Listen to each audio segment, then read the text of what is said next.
এই মুহূর্তে পাওয়া খবরে জানতে পারা যাচ্ছে বাগনানে একটি রাইস মিলে বয়লারে বিস্ফোরণের ঘটনা ঘটেছে। বিস্তারিত জানবো, আমাদের সঙ্গে রয়েছেন আমাদের প্রতিনিধি রূপম দাস। রূপম রয়েছেন এই মুহূর্তে ঘটনাস্থলে, সরাসরি চলে যাব তার কাছে। সার্বিকভাবে এখনো পর্যন্ত এই ঘটনা সম্পর্কে কি তথ্য পাওয়া যাচ্ছে স্থানীয় প্রশাসন সূত্রে? দেখো অঙ্কুর, ঠিক হচ্ছে বেলা 11টা নাগাদ একটি হচ্ছে কর্পোরেট, সেখানে হচ্ছে বয়লার যে মেশিন থাকে সেই মেশিন বিস্ফোরণ হয় এবং সেই বিস্ফোরণ হয়ে এলাকার কিন্তু বেশ কয়েকটা যে বাড়ি, সেই বাড়িতে কিন্তু সেই হচ্ছে লোহার যে চাই, সেই লোহার চাই বাড়িতে গিয়ে পড়ে। এলাকার মানুষের ঘরবাড়ি কিন্তু যথেষ্ট পরিমাণে ক্ষয়ক্ষতি হয়।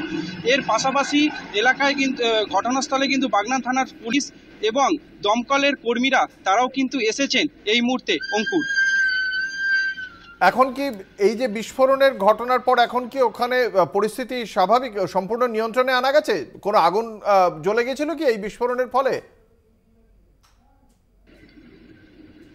দেখো অঙ্কুর, এখনো পর্যন্ত যেটা জানা যাচ্ছে আগুন সেরকম ভাবে আগুন কিন্তু সেখানে ধরেনি। তবে যে বিস্ফোরণটা হয়েছে এলাকাবাসীদের বক্তব্য, তারা কিন্তু বলেছেন একটা বিশাল বড় বিস্ফোরণ, যেটা যে শব্দে তাদের হচ্ছে কারো কারো কানের যন্ত্রণা এবং হচ্ছে কারো কারো মানে হার্টবিট এইরকম ক্ষতিগ্রস্ত দিকেও হয়তো গেছে।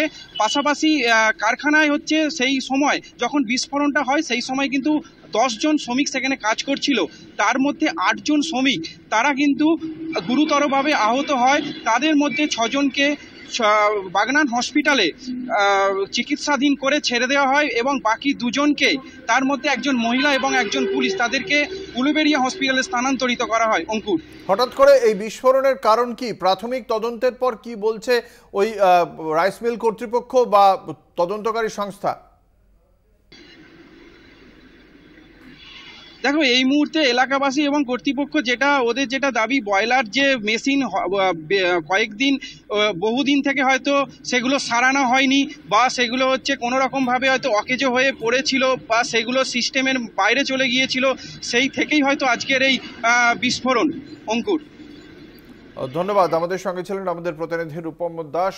এই ঘটনায় 8 জন শ্রমিক আহত হয়েছেন, তাদের মধ্যে 6 জনকে প্রাথমিক চিকিৎসার পর ছেড়ে দেওয়া হলেও 2জন এই মুহূর্তে হাসপাতালে চিকিৎসাধীন।